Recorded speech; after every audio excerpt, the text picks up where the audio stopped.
Tabe, jumpa lagi dengan saya di Negara Bijaksana, channel yang membahas sebuah persoalan populer di Indonesia secara bijaksana dan dijamin dengan pemikiran terbaru.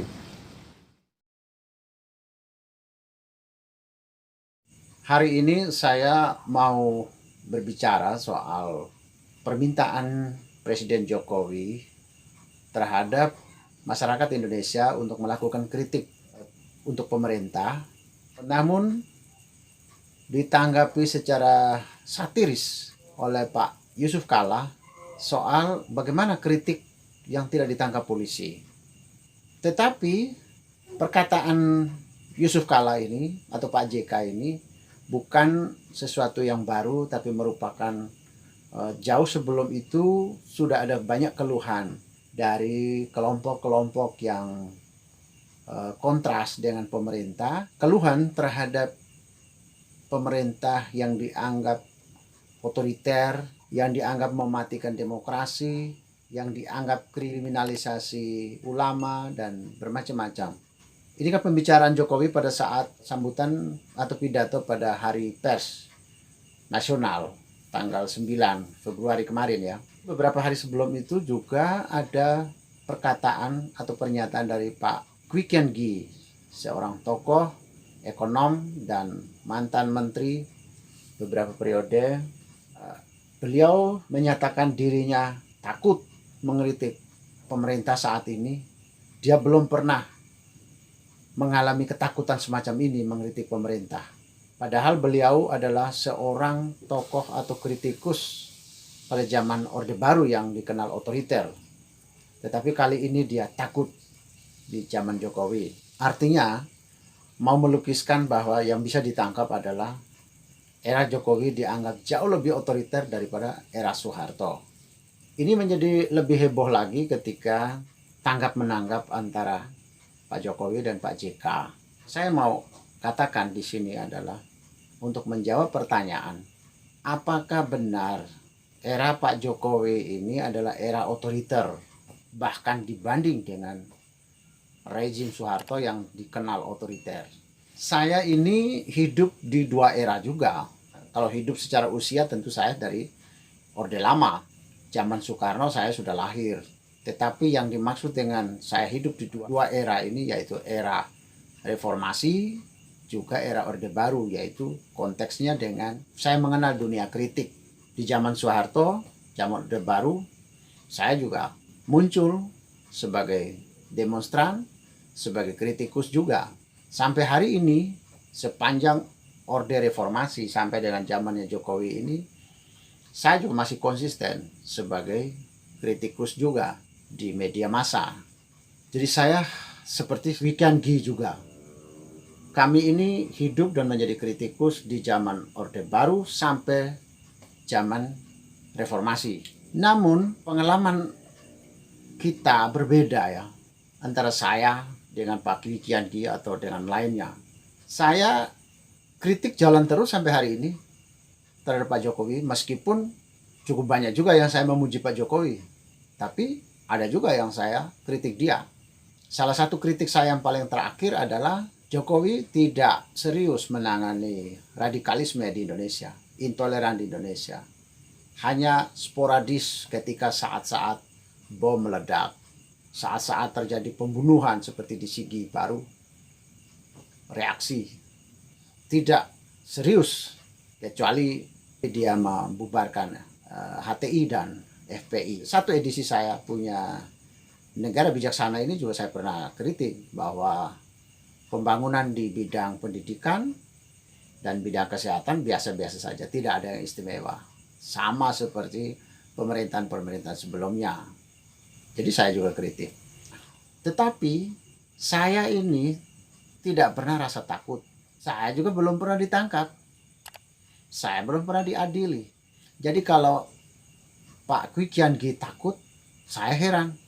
Juga Pak JK, Pak Yusuf Kalla yang mengatakan bagaimana caranya kritik yang tidak ditangkap polisi.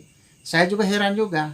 Pertanyaannya, mengapa ada orang yang takut dan mengapa ada orang yang ditangkap? Sebenarnya kalau Pak JK, Pak Yusuf Kalla, berani mengeluarkan kata-kata satiris, sebenarnya dia bisa membuktikan di antara sekian banyak orang yang ditangkap, manakah penangkapan yang tidak punya kesalahan.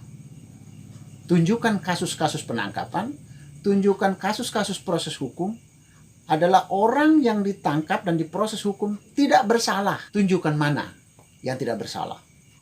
Pak Kwi Kian Gi mengatakan bahwa dia paling takut di zamannya Jokowi ini.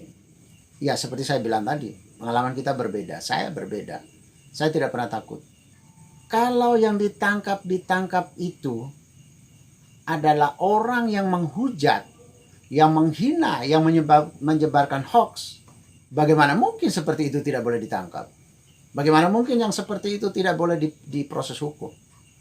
Makanya saya tantang, tunjukkan manakah oknum-oknum yang ditangkap dan diproses tidak bersalah, tuduhan yang tidak berdasarkan fakta, tidak berdasarkan tindakan hukum. Coba tunjukkan itu. Saya berpikir selama ini polisi memproseskan selalu dalam koridor hukum. Yang bersalah, yang menyebarkan hoax, yang menyebarkan fitnah, yang menyebarkan kebencian, yang mengadu domba. Mengapa yang begini tidak boleh diproses? Apakah yang begini disebut kritikus? Kita perlu membedakan terminologi kritik dengan terminologi kejahatan hoax, kejahatan penghinaan, kejahatan penghujatan. Kritikus berbeda jenisnya.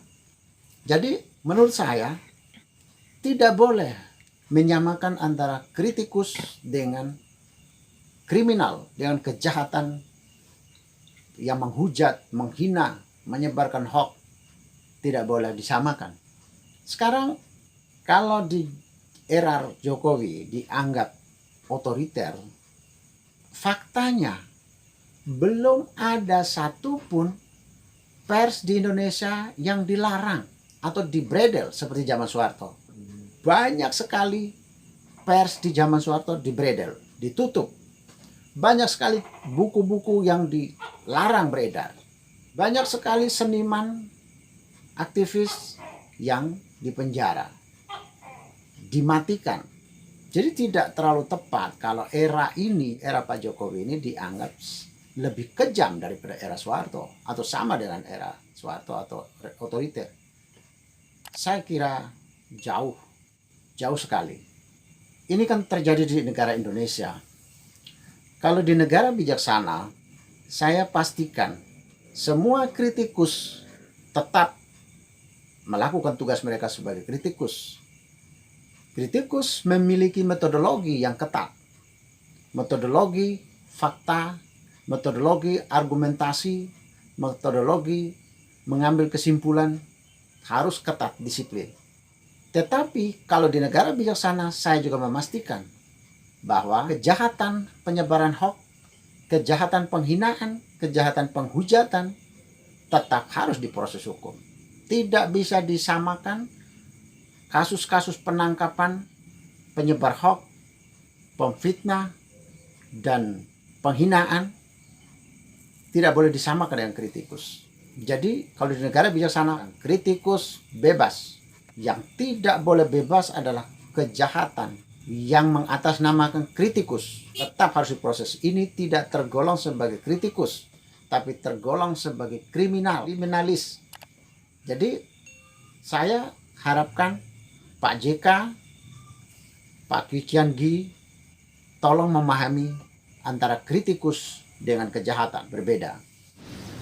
Jika Anda setuju dengan saya, Anda seide dengan saya, berarti kita berada pada satu perjuangan yang sama, yaitu ingin melihat Indonesia menjadi lebih baik, Indonesia menjadi negara yang bijaksana yang kita impikan. Caranya adalah dengan Anda memberi dukungan dan berpartisipasi dalam channel ini. Subscribe di bawah channel ini, bunyikan lonceng di sampingnya untuk menunjukkan Anda berlangganan secara gratis, dan ada pemberitahuan setiap kali saya mengirim edisi baru. Dan jika Anda setuju dengan ide ini, jangan lupa bagikan ke semua relasi Anda. Terima kasih.